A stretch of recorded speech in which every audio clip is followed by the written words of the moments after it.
1457 BC.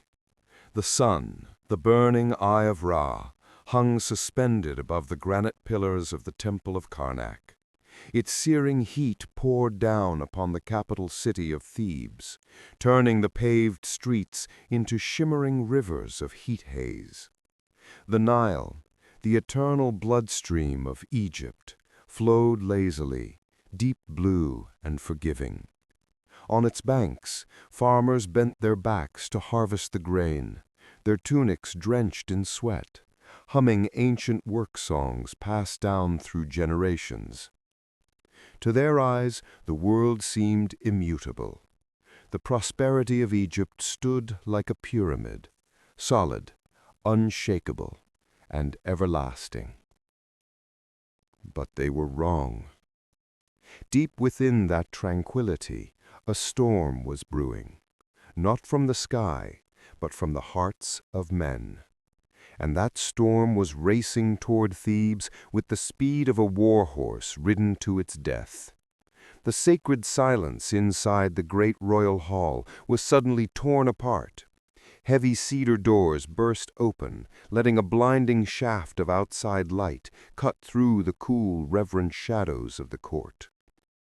A man stumbled in. He did not look like a regal royal messenger. He looked more like a corpse that had clawed its way back from the underworld. His lips were cracked and bleeding, his face masked-like with the yellow dust of the Sinai desert, his clothes tattered by the wind.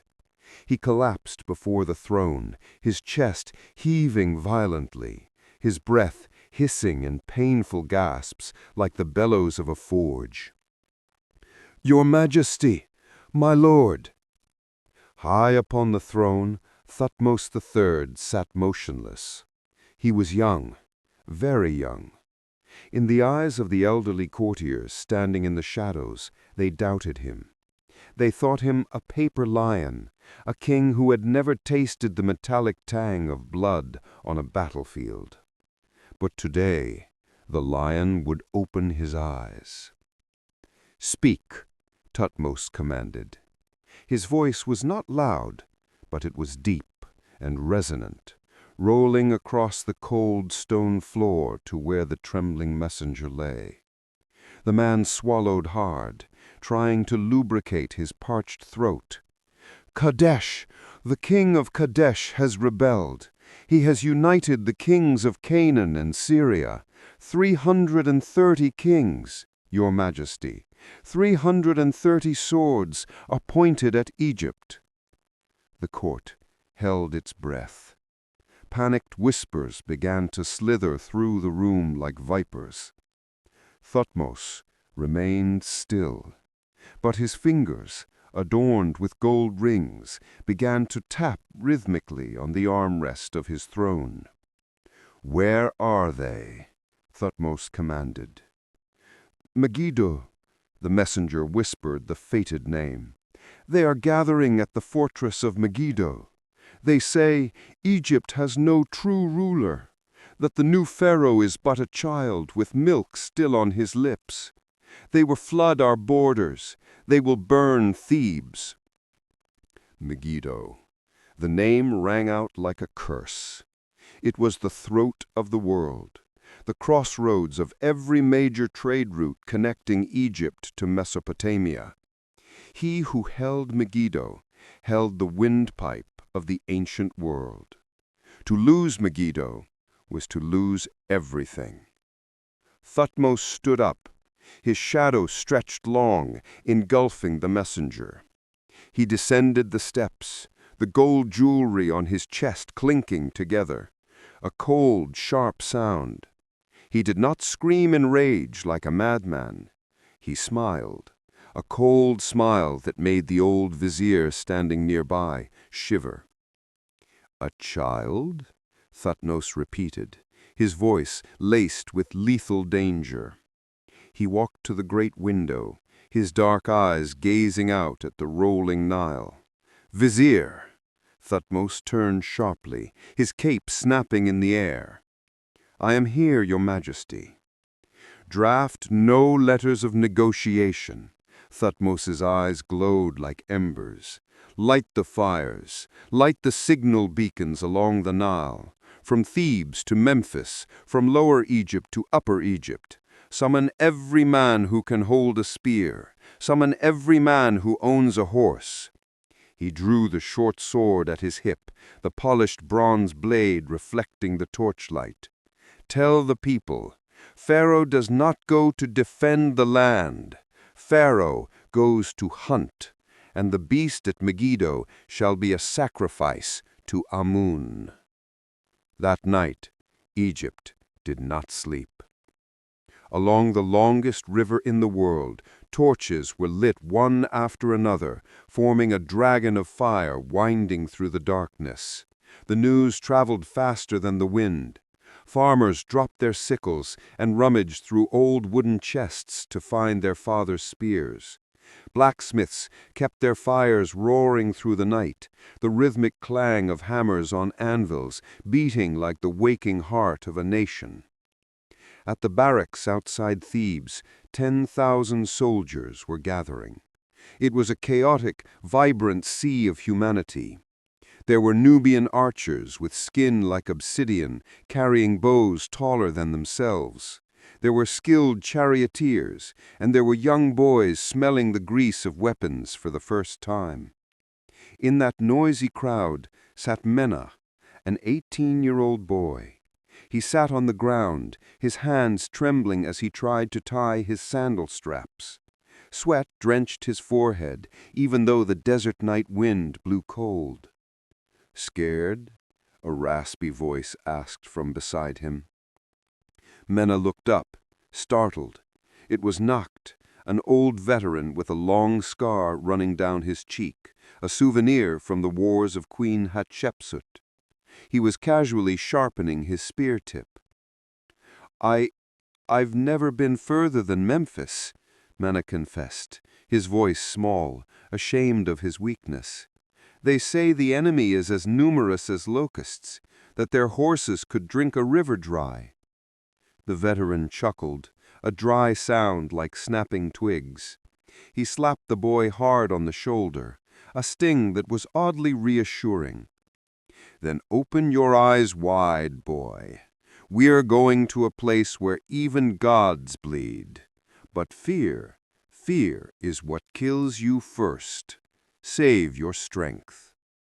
Suddenly, the noise of 10,000 men fell silent.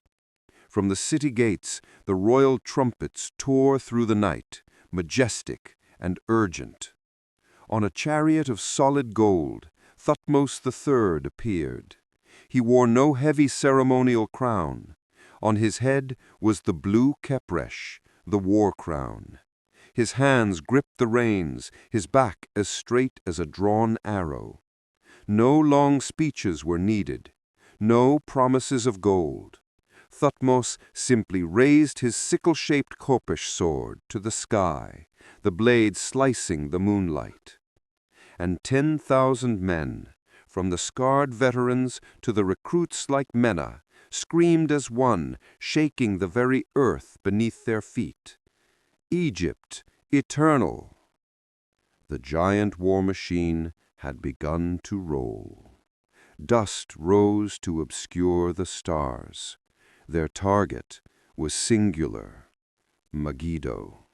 10,000 pairs of bare feet and leather sandals struck the hot sand, creating a ceaseless rhythmic rustle, like rain on dry leaves, but far more grim. The Egyptian army moved like a giant serpent of bronze and flesh, winding through the harshness of the Sinai desert. The desert sun was no friend. It was a cruel jailer. It scorched the soldiers' will and wrung every drop of moisture from their bodies. Sand worked its way into every crevice, clinging to eyelashes, filling nostrils, mixing with the salty taste of sweat on lips. In the ranks, the usual bawdy jokes had died out days ago. Now there was only the heavy sound of gasping breath and the monotonous clink of weapons against armor. Menna, the young soldier, felt his legs growing heavy as lead. He stared at the sweat-soaked back of the veteran in front of him, trying to step exactly in his footprints, to forget the heat melting the ground. He wondered if he would die of thirst before ever seeing an enemy. But then, every time he felt ready to collapse, he saw the golden chariot of the pharaoh ahead. Thutmose did not sit in a palanquin. He stood there, amidst the dust, breathing the same suffocating air as his men. That steadfast silhouette was the invisible rope pulling the entire army forward. After 10 grueling days of marching, the border fortress of Yehem finally appeared in the blood-red twilight. But this was not a place to rest. This was the place of decision. Night fell over Yehem. The air turned cold and thick with tension. Campfires were lit, but the laughter of men was gone. Soldiers whispered rumors to one another. "The enemy is waiting. They will butcher us." Inside the large command tent, the air was even more stifling. The flickering light of oil lamps illuminated the anxious faces of Egypt's highest generals. A sheepskin map was spread across a rough wooden table depicting the treacherous terrain of the Carmel Ridge standing between them and Megiddo. Thutmose stood at the head of the table, eyes dark with exhaustion, but burning with a strange intensity. He placed a finger on the mark for Megiddo, then scanned his generals. "The enemy awaits us here. We have 3 roads to cross this ridge and face them." An old general, beard white as snow, stepped forward. It was General Jehuti, the most experienced and cautious man in the council. He placed a calloused hand on the map, pointing to 2 wide, curving roads that bypassed the mountain range. "Your Majesty," he pleaded, sounding like a father trying to stop a reckless son, "we should take the northern road through Zefti, or the southern road through Tanakh. Look, these are wide, flat roads. Our chariots can deploy in lines. The cavalry can gallop. If we meet the enemy, we can form battle lines immediately. That is how a proper army fights." Other generals nodded in agreement, a murmur of approval filling the tent. Safety, that is what they wanted. They wanted a fair fight, where numbers mattered. "And the third road?" Thutmose cut in, his eyes never leaving the map. The tent fell silent, a silence heavy as a boulder on the chest. "That is the Aruna Pass," another general spoke up, his voice timid. "That is not a road for an army, sire. That is a crack of death. It is so narrow that horses must walk single file, and chariots must be dismantled and carried. Steep cliffs rise on both sides, and thick forests block the view." General Jehudi continued, his voice trembling. "If we enter there, and if the enemy ambushes us at the exit, your army will be trapped. The first man will die before the last man can even draw his sword. We will be slaughtered like cattle in a pen. I beg you, Majesty, do not take that road." "Please, Majesty, choose the safe path." The entire council of generals knelt, their pleas echoing in the tent. Thutmose looked at each of them. He saw the fear in their eyes, the fear of old men who had seen too much death. He understood them. By military logic, entering Aruna was suicide. But Thutmose did not think like an old general. He thought like a solitary predator. "Safe," he growled, his voice sharp as a blade cutting through their begging. "Why do you think I am Pharaoh? To choose safety?" He paced around the table, his shadow looming large and menacing against the tent wall. "Those rebels, the king of Kadesh and his vassals, they sit in Megiddo thinking Pharaoh will take the easy road. He will come by Tanakh. They are arraying their forces there. They are laughing at me." He drew the short sword at his hip and drove it into the map, right into the Aruna Pass. The point pierced the skin and stuck into the wood. I swear by Amun-Ra, my father, I will not let those vassals say I was afraid. If I go the long way, they will think me a coward. I will take the Aruna road. I will go first." He stared straight into General Jehudi's eyes, a gaze so fiery the old man had to look down. "Those who love their country, follow me. Those who want safety, go take the detour and go home. I will go alone if I must, and I will drag that king of Kadesh out of his hole." That resolution was like a lightning bolt shooting through every spine. It awakened a pride that had been sleeping. In that moment, they no longer saw an arrogant young man. They saw the incarnation of Montu, the god of war. General Jehudi looked up, his old eyes filled with tears of emotion. He realized he was serving a living legend. "We will follow you," his voice cracked. "Even into the mouth of death we follow you. Where your majesty goes, that is our road." The die was cast. The most reckless gamble in ancient military history was about to begin. Outside, the night wind howled, carrying the chill of the Carmel Mountains, where the Aruna Pass waited to swallow the Egyptian army into its dark belly. As the first rays of the new day touched the peaks of Mount Carmel, the great Egyptian army began to move. There were no heroic bugles, no driving war drums. Only a heavy silence hung over tens of thousands of men. They understood they were walking into the mouth of a giant stone monster. The Aruna Pass appeared before them not as a road, but as a jagged scar the gods had carved into the mountainside at the dawn of time. The entrance was so narrow that the sunlight seemed hesitant to enter. Vertical cliffs towered on both sides, blocking the sky, turning the space within gloomily cold and strange. Thutmose III kept his oath. He did not ride in the safety of the rear guard. He rode first. His chariot of solid electrum led the spearhead, entering the darkness of the canyon alone. That action was a silent, iron command. If an arrow falls, let it strike the pharaoh's chest first. The army began to be swallowed by the monster Aruna. The valiant horizontal battle formations were forced to dissolve. They stretched out into an endless thread, one man staring at the neck of the man in front, horse nose to horse tail. Inside the canyon, the air thickened, stagnant and damp. The smell of thousands of men, the musk of horses, the scent of leather and oil mixed together in that confined space, creating the odor of suffocation. The only sounds were the clicking of hooves on stone and the ragged breathing of men under extreme stress. Menna, the young soldier, felt his chest constrict. The cliffs seemed to be closing in, crushing the tiny army. He looked up at the dense thickets growing over the lip of the ravine high above. In his imagination, behind every bush was a Canaanite archer drawing a bow.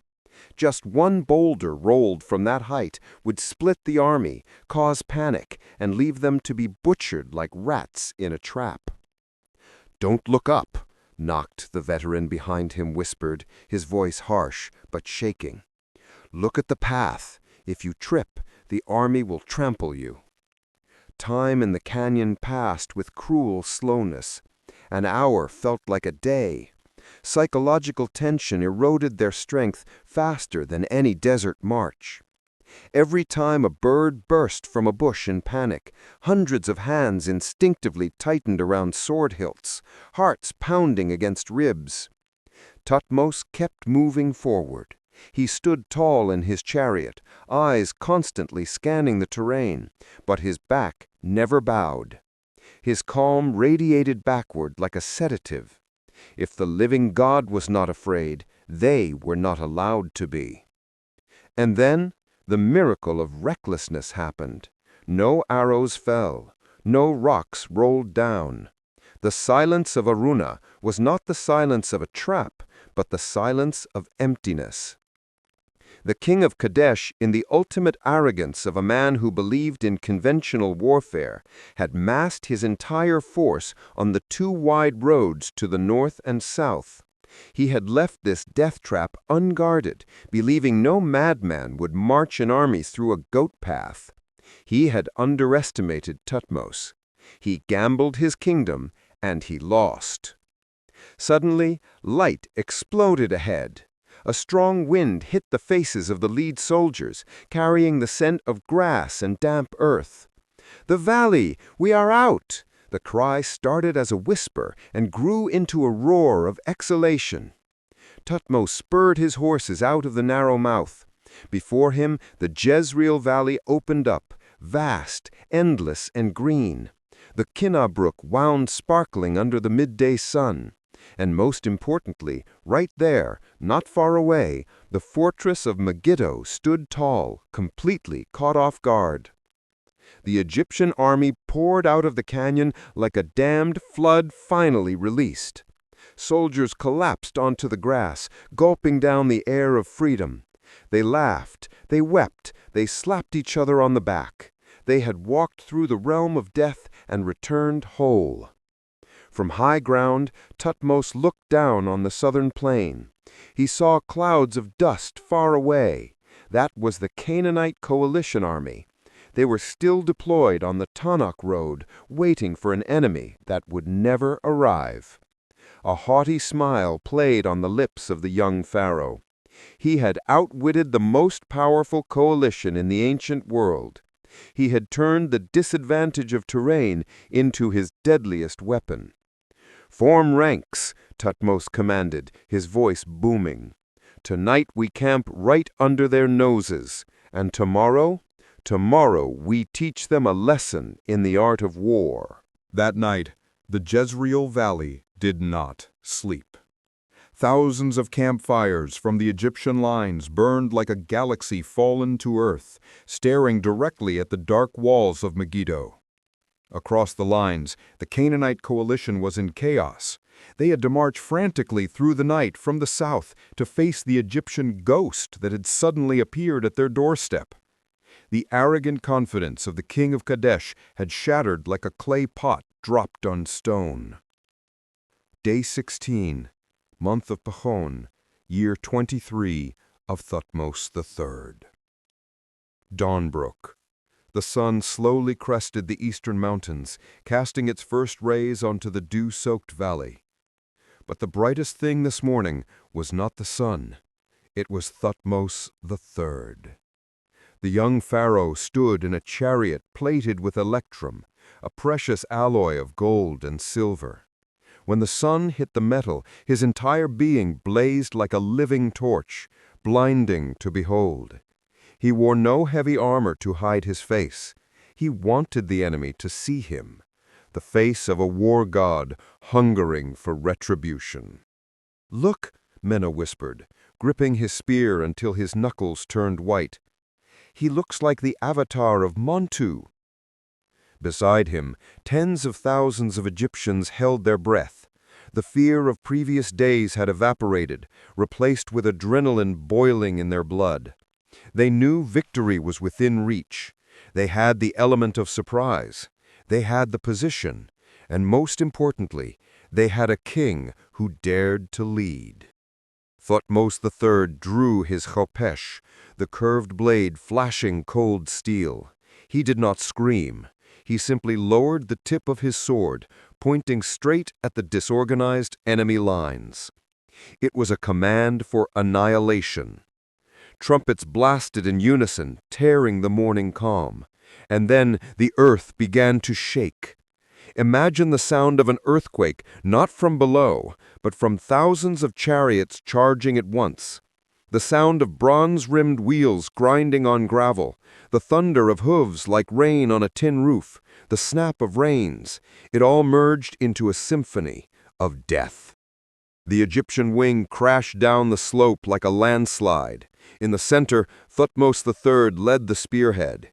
His chariot sliced through the wind, faster than anyone. On the other side, the Canaanite coalition had not yet steadied their lines. The Marianu charioteers, the proud elite of the Levant, struggled to turn their heavy vehicles to engage. But it was too late. Two rivers of men and horses collided with a cataclysmic boom. Crash! The sound of splintering wood, the screech of metal, the screams of dying horses and men were drowned in dust. Menna charged into the fray behind the wave of chariots. Before him was chaos. Red dust choked the sun. He could no longer see lines or formations. Only survival instinct remained. A dark shadow lunged, a Canaanite infantryman with an axe raised high.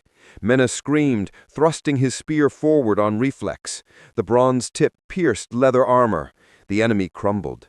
He yanked his spear back, hands shaking, but there was no time for fear. Death was everywhere. In the eye of the storm, Thutmose III was dancing the dance of death. He stood firm on the violently shaking chariot floor, reins in his left hand, bow in his right. Every arrow that flew was a Marianu warrior fallen. He steered his chariot through the wreckage, flanking the enemy, tearing their formations to shreds. His ferocity ignited his army. The Egyptians fought like men possessed. "They are breaking! They are running!" The scream came from an Egyptian commander. Indeed, the left wing of the Canaanite coalition, where the king of Kadesh was positioned, could not withstand the horrific pressure. They began to turn and flee. Panic spread faster than a plague. The bravest warriors threw away shields and heavy spears to run faster. Chariots collided, flipped, and blocked their own retreat. Thutmose saw the royal standard of Kadesh retreating toward the gates of Megiddo. The prey was running. "Chase them! Spare no one!" Thutmose roared, his voice lost in the din of battle. He whipped his horses, leaving his bodyguards behind. The Jezreel Valley transformed into a giant hunt. The hunters were Egyptians drunk on victory. The prey were kings, princes, and nobles who arrogantly claimed they would crush Egypt. Now they ran in utter humiliation, heading toward the gates of Megiddo as their last hope. The gates were right there. The gates of Megiddo were within reach. They were so close one could see the wood grain on the massive doors. Just a few hundred yards more, and the Egyptian army would flood the city like a tsunami. Thutmose III, leading the pursuit, could taste the sweetness of total victory on his tongue. He lashed the reins. His warhorse surged, closing the gap on the fleeing enemy chariots. But in that decisive moment, history turned. Not by tactics, but by the primal greed of man. As the Canaanite coalition fled in panic, they abandoned their field camps scattered across the plain right before the city gates. These were not the rough tents of common soldiers. These were the mobile palaces of the 330 wealthiest kings of the East. Silk tents of purple and crimson were blown open by the wind, revealing a treasure trove inside. Ivory inlaid chairs, gold-plated beds, chests bursting with silver cups, gemstones, and jewelry. The smell of roasting meat from abandoned feasts wafted out, mixing with the metallic scent of blood, creating a ghostly temptation. For Egyptian soldiers like Menna, poor farmers who knew only the mud of the Nile and dry bread, the scene before them was a fever dream. "Gold! Look, it's gold!" The frantic cry rang out, shattering military discipline. Menna, running with spear in hand, eyes wild, suddenly froze. He saw a cup of solid gold lying in the dirt at his feet, red wine still sloshing inside. It was worth more than 3 generations of his family's labor. He bent down and picked it up. And he was not alone. Thousands of Egyptian soldiers, instead of rushing the open gates, stopped dead. The bloodlust of battle was replaced by the gold-lust of poverty.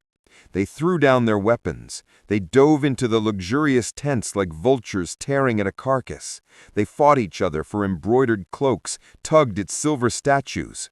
They forgot the enemy. They forgot the mission. They forgot the pharaoh. Thutmose screamed from his chariot, his face twisted in helpless fury. "Do not stop, you fools! Take the city! If you take the city, all of this is yours!" But the king's voice was drowned out by the chaotic cheering of the looting mob. The momentum of the attack collapsed.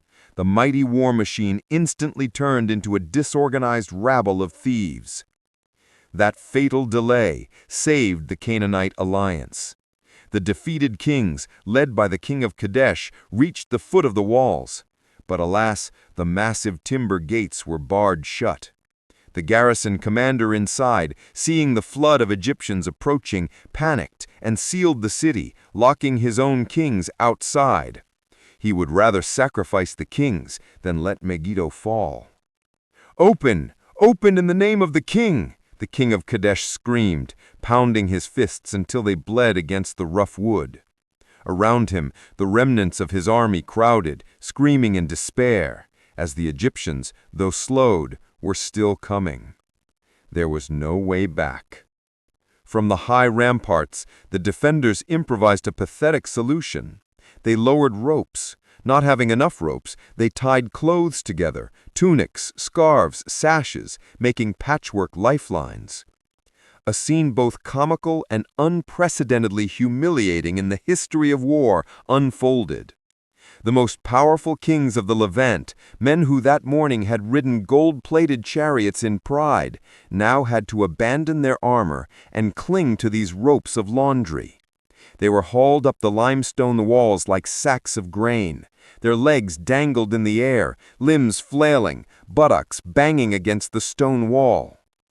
Menna, now clutching a chest inlaid with mother-of-pearl, looked up. He saw the king of Kadesh being pulled through an arrow slit, his torn purple cloak flapping in the wind.